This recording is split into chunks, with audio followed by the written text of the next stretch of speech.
So, as we know, emergency regimens are critical in the management of urea cycle disorders during periods of increased physical and metabolic stress. So today I'm going to outline some of the management guidelines we have available for our use, but I'm going to focus only on the dietary specific recommendations. I'll outline some of the nutritional evidence that might inform these recommendations and guidelines, and some dietary risk factors for our consideration. And then I'm going to provide you with some clinical information from our centre in Melbourne. So firstly, the aims of these regimens are to prevent the acute CNS toxicity that's directly related to the hyperammonemia, and then to minimise the extent and duration of the hyperammonemia, and to minimise the risk of acute protein deficiency. And we'll achieve this by preventing catabolism, providing adequate energy to promote anabolism, reducing the nitrogen load initially, and then reintroducing some form of dietary protein. The metabolic decompensation is variable depending on the position of the block and the degree of enzyme activity, with the proximal blocks of CPS and OTC deficiency being considered more severe. However, our dietary approach remains fairly similar regardless.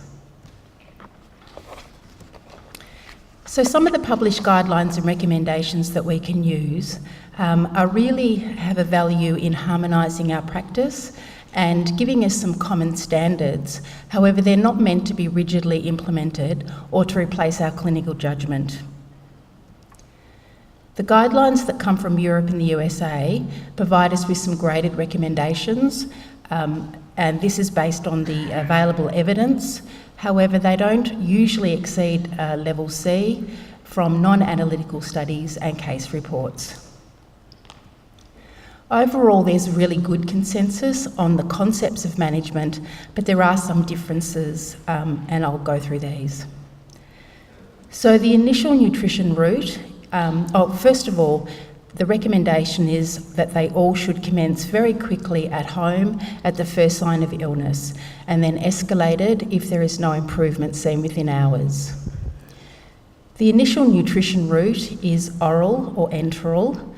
However, IV is recommended if the child is quite unwell, if there's altered conscious state, or there's vomiting. But the caveat is that the reintroduction of enteral feed should start as soon as possible.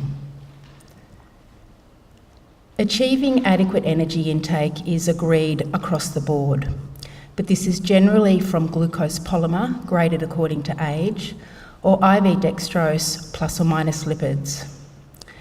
Energy intake is recommended to be up to about 120% of usual requirements, but these aren't always specified in the documents. Protein intake or dietary protein should be stopped initially from 24 to 48 hours, but with the note that delaying the introduction will prolong the period of catabolism. However, what constitutes the delay, and then specifically how much and what type of protein that should be reintroduced, is not always specified. So I'm going to use some of the literature from the broader nutrition literature to see if it applies to UCD and will support these current guidelines. So the recommendation that the initial route of nutrition support should be enteral versus parenteral and use the functioning gut is well supported by the American and the European Societies of Parenteral and Enteral Nutrition. This makes a lot of sense in our patients because often they've been eating just prior to admission. It can commence very quickly and it's safe and it can start at home, and often placing a nasogastric tube is a part of the home treatment plan. The enteral route is of course much safer than the IV route, particularly in a dehydrated or an unwell child. But more importantly in this situation, it delivers more energy in the same or lower volume. In our clinical experience, we find that continuous feeds are tolerated in almost all circumstances, and that even includes children that present vomiting. And that usually we find it settles quite quickly with the initiation of detoxification measures and also antiemetics. So in our centre, it's always our first line approach, and that's quite different to some of the guidelines. An IV will be required if there's vomiting with diarrhoea, but even then, some low-volume trophic feeds are still possible, and then that allows a quick increase to full enteral feeds. The guideline that we need to provide adequate energy for anabolism is fully justified, and very early work from the 1950s by Callaway showed that energy deficiency will worsen nitrogen balance, such that calories will be required to reverse this catabolism and reduce the protein turnover rate. Studies that are reported by the WHO also show that increases in both energy intake and nitrogen intake are separately effective in improving nitrogen balance, and also that protein utilisation and synthesis are energy-consuming processes. And then as dietitians in our everyday practice, we always make an assumption that an individual is in energy balance when we prescribe any kind of protein requirement. We don't really have clearly defined energy requirements in IEM for all conditions, but resting energy expenditure is predicted to be 30 to 40% higher during a metabolic decompensation. However, this may be offset by a decrease in physical activity, lowering energy requirement. So while we absolutely need energy to promote anabolism, it might often be lower than we expect. And so if we provide more than 120% of requirements, that could be quite excessive. Then we really need to think about how we're going to supply these calories. And again, from the WHO reports, the statement that at low energy or protein intakes, carbohydrate may be more beneficial than fat as a protein-sparing energy source. So this gives justification for the use of glucose polymers. But further to that, a study by Wolf, where individuals were given carbohydrates alone or protein alone as amino acids, or in combination, to measure the effect on muscle protein synthesis, concluded that carbohydrate alone is less effective than when given with amino acids when there's a cumulative effect. And this opens the option for other avenues for us. Then when we think about fat as a fuel, again, from the WHO, there is no difference between fat and carbohydrate on protein sparing in individuals in energy balance. And so the important point here is in energy balance, and this is the goal of our emergency regimens. Studies that have tried to look at this, where they've controlled for protein and energy intakes, have shown that in the very hypermetabolic state, such as a burn injury, that enterally fed diets that have more glucose than fat showed better muscle protein net balance. But in the non-hypermetabolic state, parenterally fed fat with glucose improved protein status more than just glucose alone. And so the message here may be that if we can combine our fuels, such as using a protein-free formula, which will provide more energy in the same volume, increases the options that we have for use in emergency regimens. There is quite overwhelming evidence itself that protein and amino acid availability are really the most important determinants in the regulation of protein metabolism, and this is particularly so at adequate energy intakes. But clinical studies do differ on whether the effect of the amino acid availability is to increase protein synthesis or decrease breakdown, or both. So this does certainly support the recommendation that the period of time with no protein should be the minimum amount of time possible. Then thinking more broadly in UCD about the role of branched-chain amino acids, it's been shown that hyperammonemia itself will directly affect branched-chain amino acid metabolism in the skeletal muscle and will decrease levels in the extracellular fluid. And then catabolism that might be caused by a down-regulation in total body protein synthesis might be due to this branched-chain amino acid depletion. And this is particularly pertinent for leucine, which is a regulator of muscle protein synthesis. So when using sodium phenylbutyrate as a nitrogen scavenger drug, this may reduce plasma leucine even further. And this evidence does suggest that perhaps there is a role for some form of protein very early on in the acute management of hyperammonemia, and this is quite different to our practice and to our recommendations. When we think of the management of hyperammonemia, we need to practically think about the causes as well. And while illness and infection will certainly precipitate a crisis, so too will some of the deficiencies due to some of the chronic problems with eating that have been documented in UCDs.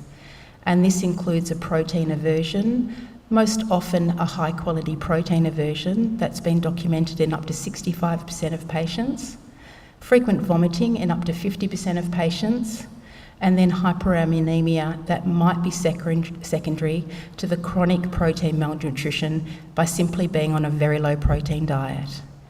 And then for some individuals, they will over-restrict even further below what we recommend.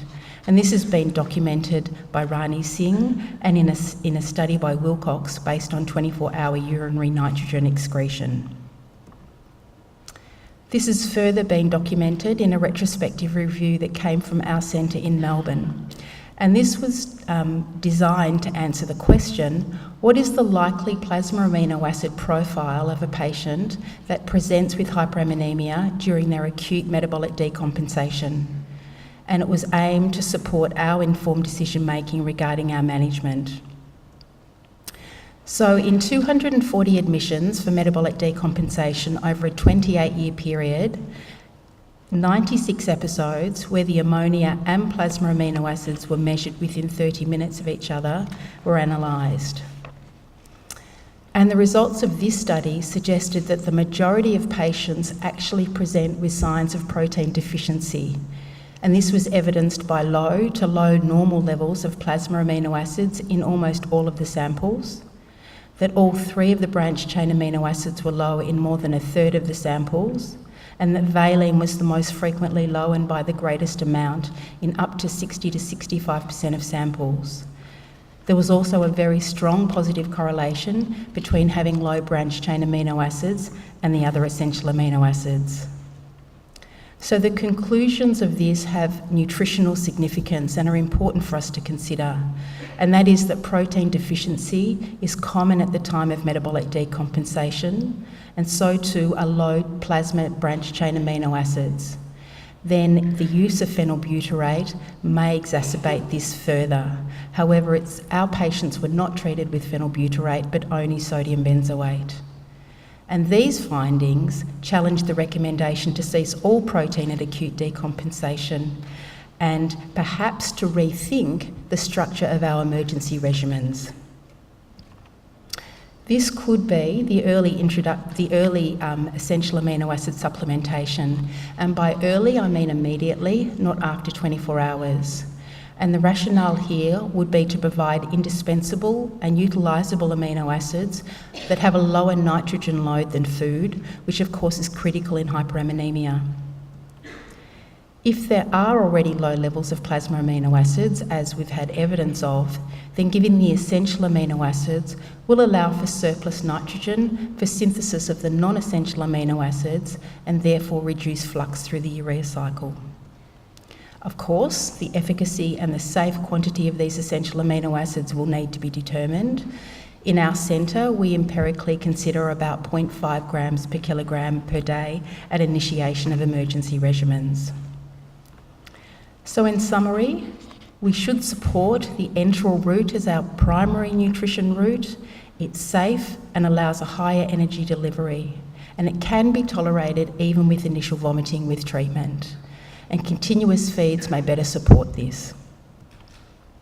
We do need to supply adequate energy, but we could do this with more mixed fuels, such as the use of protein-free formulas, which will provide more energy than glucose polymer or IV dextrose.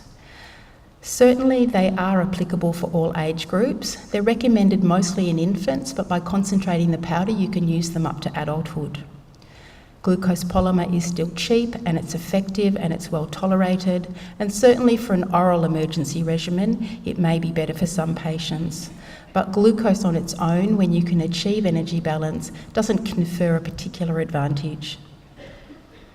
And then dietary protein should be stopped for up to 24 hours and then gradually reintroduced. But essential amino acid supplementation at the commencement of emergency regimens is something that we should consider, and of course we would need to validate this. So thank you for your attention. I'd like to thank my colleagues, Vitaflo, for inviting me today.